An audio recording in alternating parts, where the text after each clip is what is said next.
2019 বিশ্বকাপের মতো সাকিবের যেই একটা পারফরমেন্স দেখছিলাম, আমার মনে হয় আমার ক্রিকেট দেখার ইতিহাসে বা সাকিবের লাইফের ওয়ান অফ দ্য বেস্ট বিশ্বকাপ হচ্ছে 2019 বিশ্বকাপ। এটা বাংলাদেশিদের মধ্যে সবচেয়ে বেস্ট বিশ্বকাপ হয়েছে 2019 বিশ্বকাপ।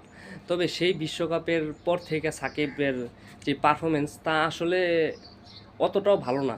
তবে আমরা প্রত্যেকটা বিশ্বকাপের মধ্যে আলাদা এক্সপেকটেশন নিয়ে থাকি যে সাকিব আল হাসান ভালো করবে, কিন্তু সাকিব আল হাসান আমাদেরকে খালি হাতে ফেরাইতেছে।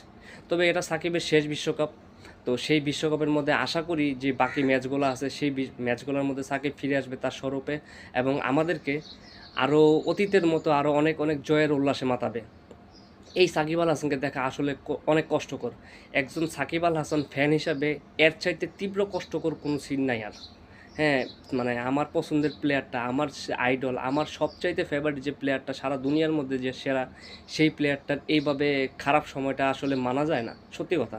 অ্যাজ এ সাকিবের ফ্যান এটা আসলে মানে মেনে নেওয়া খুবই কষ্ট যে সাকিব আল হাসান এত বাজে খেলতেছে।